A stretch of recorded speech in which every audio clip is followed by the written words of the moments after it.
सारी संगत ले लेके झाड़ू गांव की गलियों की सफाई कर रही है।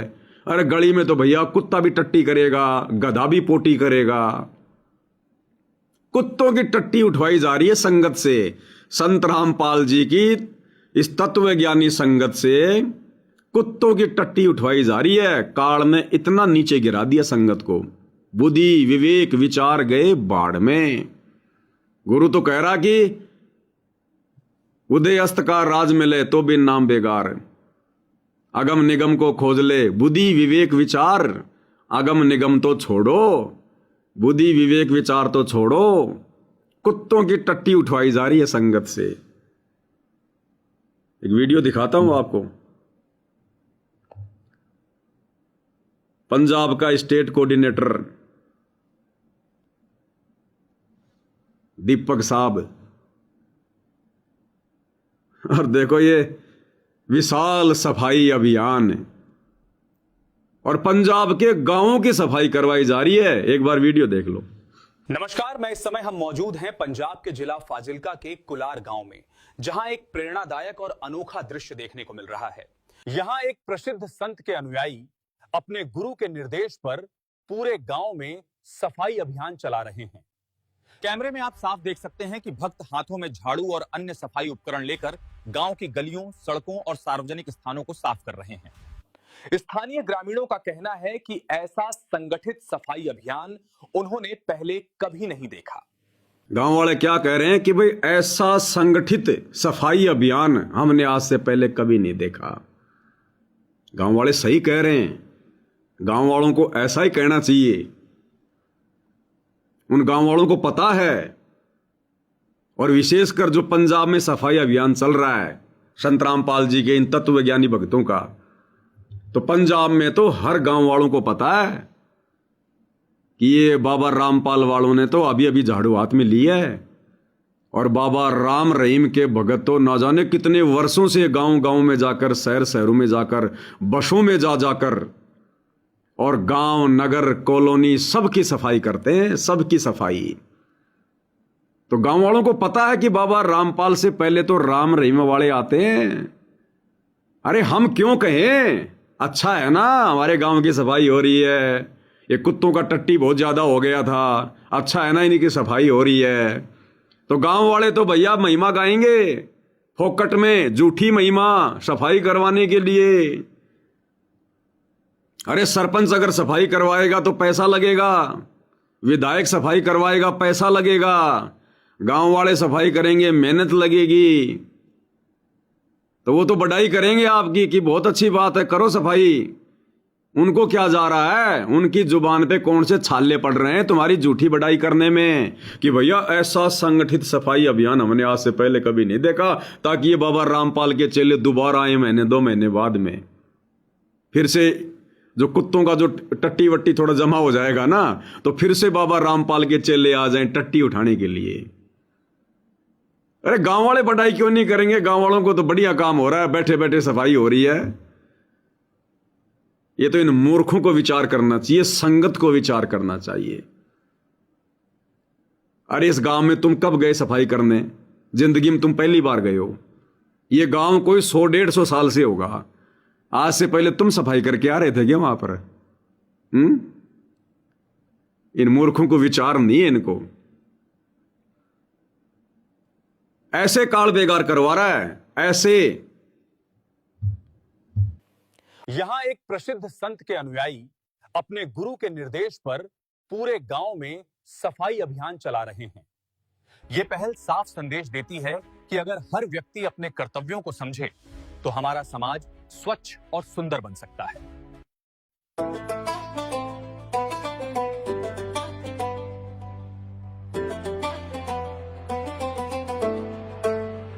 गली गली में साफ सफाई हो रही, हर दिल में खुशहाली छा रही।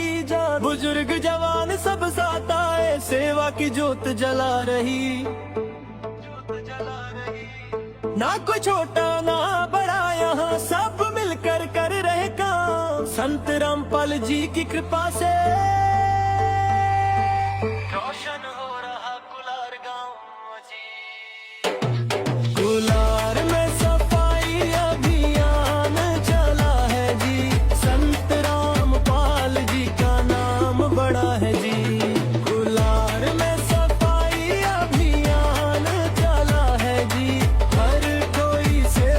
देखा, मूर्खों ने गाने तक बना दिए, गाने तक बना दिए। बताओ, उस गांव में घंटे 2 घंटे झाड़ू निकालनी थी और पहले जाने से पहले गाना तक बना दिया।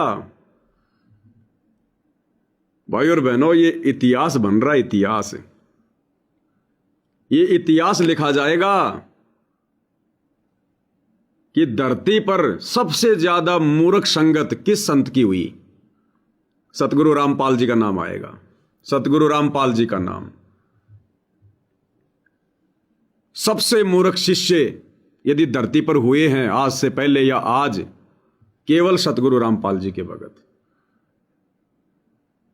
अरे राम रहीम के भगत, आसाराम के भगत, निरंकारी पंथ वाले, जय गुरुदेव पंथ वाले, अरे ये तो इस प्रकार के धक्के खा सकते हैं क्योंकि इनके गुरुओं के पास संगत को देने के लिए कोई भक्ति नहीं है, 5 यज्ञ नहीं है, यथार्थ सुमरण नहीं है, त्रिकाल संध्या नहीं है।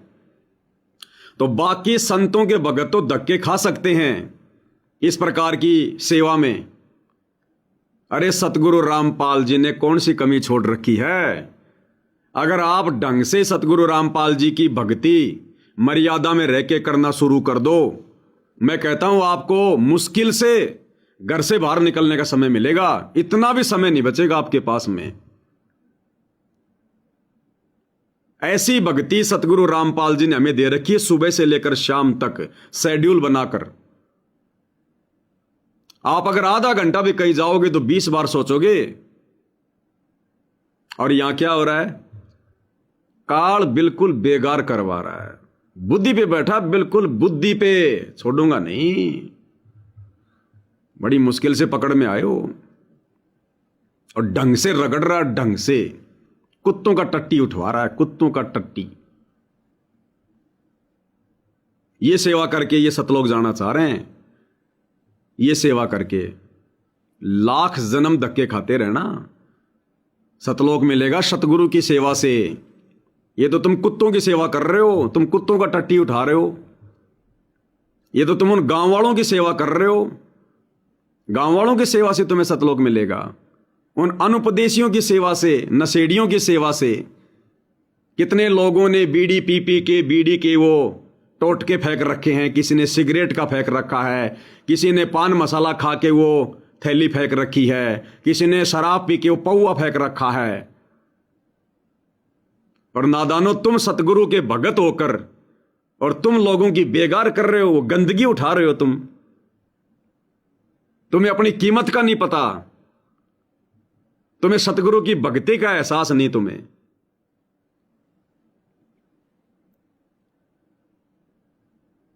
भाई और बहनों, परमात्मा अपने सत्संग में कहते हैं कि इस कलयुग की बिचली पीढ़ी में सतगुरु के ज्ञान को समझकर सतगुरु की भक्ति पर वही आत्मा दृढ़ता के साथ लगती है जिस आत्मा को पिछले 600 वर्षों से, जब हम कबीर भगवान की शरण में थे काशी में, उस समय से लेकर वर्तमान तक केवल मनुष्य जन्म ही मिलते आ रहे हैं।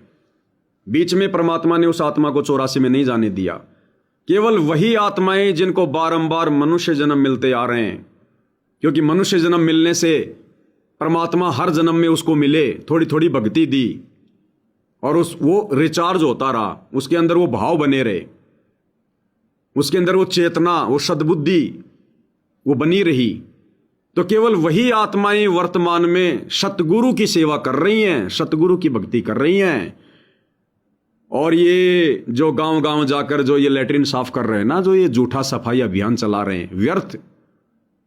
ये भाई और बहनों, ये मनुष्य जन्म में नहीं थे। इनमें से कोई तो गधे की योनि से आया है, कोई सुअर की योनि से, कोई लक 84 से, कोई काई की योनि से। तो इनके अंदर वही भाव बने हुए हैं, कोई सुअर की योनि से, कोई कुत्ते की योनि से। तो वही गांव गांव भटकना, गली गली भटकना, इधर उधर मुंह मारना, व्यर्थ में अपना समय बर्बाद करना, इन आत्माओं के वही भाव बने हुए हैं। वही भाव, जैसे कोई बच्चा ज्यादा शरारत करता है तो बोल देते हैं ना, अरे पिछले जन्म में तू बंदर था क्या, सारा दिन उछल कूद करता रहता है। क्योंकि उसके अंदर वही गुण है, पिछले जन्म में वो बंदर था, ऐसे उछल कूद करता रहता था, अब मनुष्य जन्म मिल गया तो वो बंदर वाले गुण अभी भी हैं। तो ये सूअर की तरह गांव गांव, नगर नगर, गली गली ये नाक रगड़ते रहना, जो करने की चीज है वो नहीं करना, जो भक्ति गुरु ने दे दी वो नहीं करना, और करना तो फॉर्मेलिटी, गुरु की भक्ति तो मोबाइल में लगा लो, और गांव वालों की सेवा झाड़ू हाथ में लेके तन मन से करो। अरे ये शिक्षा दी है क्या सतगुरु रामपाल जी ने? इतना तो विचार कर लो कि ये बेगार तुम्हारे गुरु ने तुम्हारे से कौन से दिन करवाई। सन 1994 से गुरुदेव भगवान हमें शिक्षा दे रहे हैं, दीक्षा दे रहे हैं, सत्संग दे रहे हैं।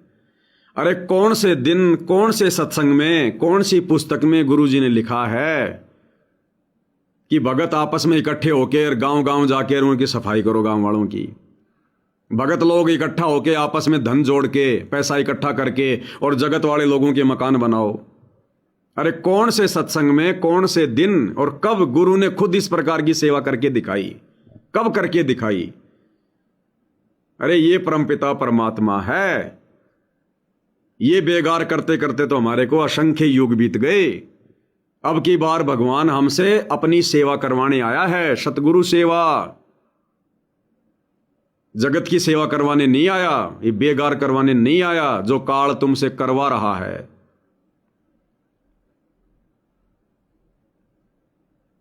तो बताओ भाई और बहनों, परमात्मा जी अपनी वाणी में यही तो कह रहे हैं कि अगम निगम को खोज ले और बुद्धि विवेक विचार, भाई उदय अस्त का राज मिले तो बिन नाम बेगार। और आश्रम वालों को नाम मिल गया, भक्ति मिल गई, गुरु मिल गया, उसके बाद ये बेगार कर रहे हैं। फुटे भाग इनके, कहां ठिकाना है इनका? गिरिव अगम निगम को खोज ले, बुद्धि विवेक विचार, उदय अस्त का राज मिले तो बिन नाम बेगार। उदयस्त का राज मिले तो बिन नाम बेगार। कबीर मानुष जन्म दुर्लभ है, मिले न बारंबार। तरवर से पत्ता टूट गिरे, वो बोर न लगता डार। मानुष जन्म दुर्लभ है, ये मिले ना बारंबार। ये लगातार नहीं मिलता, बारंबार नहीं मिलता। कितनी बार समझाया गुरु जी ने, बेटा 84 लाख योनियां भोगनी पड़ती हैं, इतना कष्ट उठाना पड़ता है। और 84 लाख योनियों का मतलब ये नहीं कि तू एक बार कुत्ता बन गया, एक बार सुअर बन गया, यानी एक एक बार सारी योनि भोग ली, नहीं। जैसे मनुष्य जन्म में हमने वो कर्म किए होते हैं, उस आधार से फिर वो योनियां बारंबार मिलती हैं। कोई सोचे कि 84 लाख बार भोग लूंगा, एक एक जीवन हो गया काम। जैन धर्म के 24वें तीर्थकर महावीर जैन का गुरुजी ने इतिहास पढ़ाया। एक बार जब वो कुत्ते की योनि में गया तो 20 करोड़ बार कुत्ता बना लगातार, एक योनि को 20 करोड़ बार भोगा। गधा बना तो लगातार 30 करोड़ बार गधा बनना पड़ा। ऐसे ऐसे 84 लाख योनियों में हर प्राणी के जीवन ना जाने कितनी बार। ऐसे एक 84 का चक्कर काटने के बाद ये अनमोल मनुष्य देह, इस देह को प्राप्त करने के लिए देवता भी तरसते हैं, देवता भी, कि मनुष्य जन्म में ही भक्ति होती है, सतगुरु मिलता है। और ऐसा मनुष्य जन्म मिल गया और बिना ढूंढे सतगुरु मिल गया, बिना मांगे सच्ची भक्ति मिल गई, और उसके बाद भी ये संगत बेगार कर रही है, पशु वाले कार्य कर रही है। जा जाके गांव में झाड़ू लगा रही है, जा जाके लोगों के मकान बना रही है, लोगों का पानी निकाल रही है, लोगों की लाइब्रेरी बना रही है, लोगों की धर्मशाला बनवा रहे हैं। मैं तो उन गांव वालों से प्रार्थना करूंगा, ये जो भगत आते हैं ना संत रामपाल जी के, इनके नंबर ले लिया करो तुम। पहले तो ये पूछ लिया करो कि मेरे गांव के आसपास का भगत कौन सा है, उन माता बहनों के नंबर ले लो। और यदि तुम्हारे घर पर यदि छोटे बच्चों का डायपर चेंज करना हो ना, तो तुम गांव वालों ने हाथ लगाने की जरूरत नहीं है। ये सतगुरु रामपाल जी के भगत तन मन धन से सेवा में समर्पित हैं। अगर तुम्हारे बच्चों का डायपर चेंज करना हो, तुम्हारे घर में कोई बूढ़ा हो, कोई बुजुर्ग हो, उसकी लैट्रीन बाहर डाल के आनी हो, तुम्हारे गटर में पानी वाणी भर गया हो, बदबू आ रही हो, तो उस भगत को फोन कर दिया करो कि भाई तुम्हारे गुरुजी के आदेश की पालना नहीं करनी क्या तुमने? सतलोक नहीं जाना क्या? फटाफट आओ, बच्चे का डायपर चेंज करो। सेवादार क्या होता है? हमेशा सेवा में तत्पर रहे। सतलोक नहीं जाना तुम्हें तो तुरंत फोन कर दिया करो। और भगत फोन नहीं उठाए तो सतलोक आश्रम के नंबरों पे कर दिया करो कि भाई महाराज जी के बड़े बेटे से बात कराओ। ये कोई सेवा होती है? एक दिन आ गए, गाय का गोबर साफ कर गए, कुत्तों की टट्टी साफ कर गए, झाड़ू निकाल गए, बस हो गई तुम्हारी सेवा? ये सेवा है क्या? ये बाकी सेवा कौन करेगा? तुम तो सेवादार हो ना। सेवादार का काम तो 24 घंटे सेवा करना है। जब फोन आ जाए उसी समय सेवा करना है। तो इनके भक्तों के नंबर ले लिया करो तुम, क्योंकि इनके पास में समय समय है। ये ना कोई 3 समय की आरती ढंग से करते, ना 5 यज्ञ करते, ना ये अपने गुरु जी को भोग लगाते। ये कोई भी काम विधिवत नहीं करते। ये विधिवत केवल एक ही काम करते हैं, सेवा। बेगार को विधिवत करते हैं ये, बिल्कुल मर्यादा में रह के, पक्के भगत बन के। तो बच्चों का डायपर भी चेंज करना हो ना तो संत रामपाल जी के भक्तों को फोन कर दिया करो तुम तो, तुम्हें टेंशन नहीं है। ये लोग फ्री हैं फिलहाल।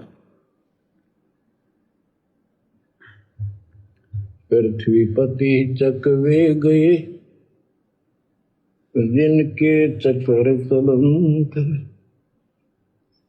रावण सरीखे कौन गिणे, ऐसे गए अनंत। मन तो सुख के सागर बसरे, और न ऐसा यस रे। मन तो सुख के सागर बसरे, भाई और न ऐसा यस रे। क्या करें गुरुदेव भगवान? अपने ऊपर लेकर हम नीचों को समझा रहे हैं, अपने मन को आधार बनाकर। मन तू बस रे सुख के सागर, सुख सागर सतलोक कि हे नादान आत्मा, यहां से भक्ति करके सतलोक चल, सुख सागर में चल भाई। और ना ऐसा यश रे, इससे बढ़कर यश, इससे बढ़कर तेरी कीर्ति, इससे बढ़कर तेरी महिमा इस संसार में, 21 ब्रह्मांड में कोई नहीं है, चाहे तू कुछ भी कर ले। मन तू बस रे सुख के सागर, भाई और ना ऐसा यश रे। कि सतलोक जाने के लिए तू सिर धड़ की बाजी लगा के मर्यादा में रह के भक्ति कर, गुरु के प्रति समर्पित हो जा।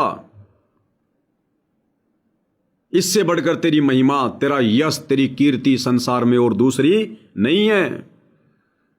बाकी चाहे तू कितना ही यहां का राजा बन ले, कितना ही बड़ा तू सेवादार बन ले, कितना ही बड़ा तू भगत बन ले, कितनी तेरी महिमा हो जाए, परमात्मा कहते हैं यहां बड़े बड़े चले गए, बड़े बड़े मर्द गर्द में मिल गए रावण से रणधीरम, कंस के सी चानूर से हिरणाकुश बलवीरम। तेरी क्या बुनियाद प्राणी, यानी तेरी क्या औकात है इस कलयुग के 2 कोटि के जीव? तू पेंडा पंथ पकड़वो, जो सच्चा भक्ति का मार्ग तेरे गुरु ने दे दिया उसको मर्यादा में रह के कर। गरीब दास हरि नाम बिना तेरा खाली रहसी खेत। ये क्या महिमा चाह रहे हैं? ये गांव में जा जाके झाड़ू निकाल के क्या महिमा चाह रहे हैं? ये लोगों के मकान बना के क्या महिमा चाह रहे हैं? ये लोगों को मोटर पाइप दे दे के क्या महिमा चाह रहे हैं? ये राशन बांट बांट के लोगों की धर्मशाला बना के क्या झूठी महिमा चाह रहे हैं? परमात्मा कहते हैं तारों बीच चंद्रमा ज्यों झलके और तेरी महिमा जला जल की, और बने कुकरा बिष्टा खावे या माटी जंगल की। कि नादान अगम निगम को सोच ले बुद्धि विवेक विचार, ये ज्ञान इसीलिए सुनाया जाता है कि तू वर्तमान में क्या ये लोगों के नीचे हाथ दे के, ये बेगार करके, सतगुरु की मर्यादित भक्ति ना करके और अपने जैसे 2 कौड़ी के भक्तों के कहने पर, कोऑर्डिनेटर के कहने पर, गुरु के बेटा बेटी के कहने पर, और तू अपने सतगुरु की आज्ञा की उल्लंघना कर रहा है। तेरे सतगुरु ने तुझे कौन से सत्संग में यह आज्ञा दी कि गांव गांव जाके झाड़ू निकालो? अरे झाड़ू निकालो, भक्ति रूपी झाड़ू, अपने अंतःकरण को साफ करो, इन 5 विकारों के ऊपर झाड़ू निकालो। सत्संग सुन के, सुमरण करके, 5 यज्ञ करके, तुम्हारे अंदर जो गंदगी जमा है, जो मैल जमा है, उसको तो साफ करो पहले। ये दुनिया की गंदगी तो अपने आप साफ हो जाएगी। परमात्मा ढंग से बारिश गिर देगा, सारी गंदगी साफ हो जाती है शहर की। ढंग से परमात्मा चला दे आंधी, वो सारा कचरा पट्टी उड़ उड़ के बाहर चला जाता है। ये बेगार करवाने सतगुरु अपने भक्तों से सतलोक से चल के नहीं आता। अरे ये बेगार के लिए तो परमात्मा ने सिस्टम बना रखा है। ये बेगार के लिए परमात्मा ने गांव में सरपंच बना रखा है, वार्ड पंच बना रखा है, पार्षद बना रखा है, एमएलए बना रखा है, एमपी बना रखा है, मंत्री, मुख्यमंत्री, प्रधानमंत्री, राष्ट्रपति। ये हमारे नौकरी तो हैं, ये हमारे सेवक ही तो हैं। हमने इनको वोट देके राजा क्यों बनाया? हम इनको टैक्स क्यों दे रहे हैं? हर चीज पर टैक्स क्यों दे रहे हैं? इन्हीं सेवाओं के लिए, इन्हीं आवश्यकताओं के लिए। और वो काम तुम कर रहे हो जबरदस्ती जा जाके। तो राजा क्या करेगा फिर? टैक्स का दुरुपयोग करेगा।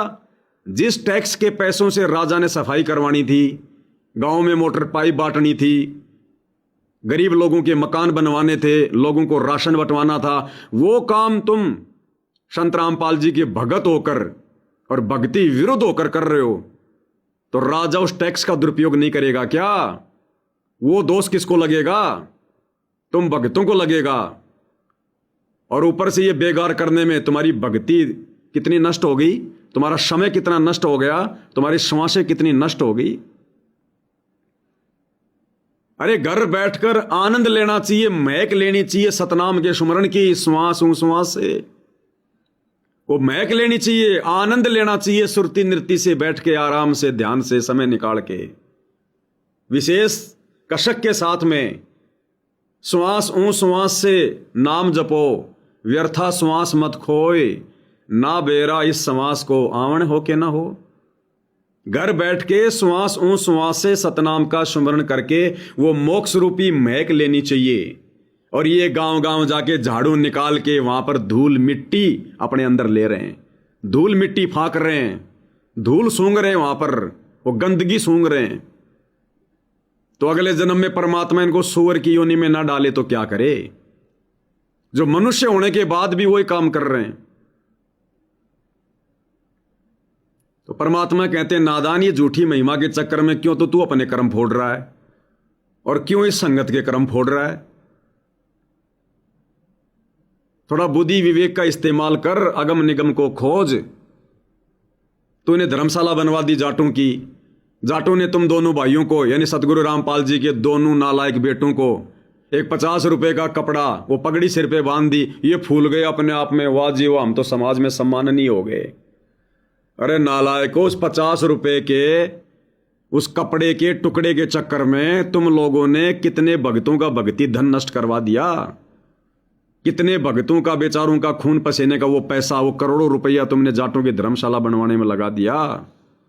वो 50 रुपए के उस टुकड़े के चक्कर में, झूठी महिमा के चक्कर में, गले में माला डलवाने के चक्कर में, तालियां बजवाने के चक्कर में। तो परमात्मा कहते हैं, नालायक, आज से पहले तू बहुत बड़ा राजा भी रह चुका है, महाराजा भी रह चुका, तू सेठ भी रह चुका है, तू समाज सेवी भी रह चुका है, तेरी बहुत बड़ी बड़ी महिमा भी हो चुकी है। अरे जब उससे तेरा पेट नहीं भरा, तेरी आत्मा जो है तृप्त नहीं हुई, अब ये गांव गांव जाके भक्तों से झाड़ू लगवा के तेरी क्या आत्मा संतुष्ट होगी तेरी? अब तो तुम्हें काल रगड़ रहा है, तुम्हें ढंग से मशीन में डाल के काल रगड़ रहा है। तुम्हारी समझ में नहीं आ रही अब ये बात है। उल्टा तुम्हें कोई शिक्षा दे दो, तुम्हें ऐसा लगेगा जैसे बस दुश्मन है मेरा। सच्ची बात कड़वी लगती है। परमात्मा कहते हैं जेता मीठा बोल ही तेता संत ना होए, और खरी खरी बाता कहें संत कहावे सोए।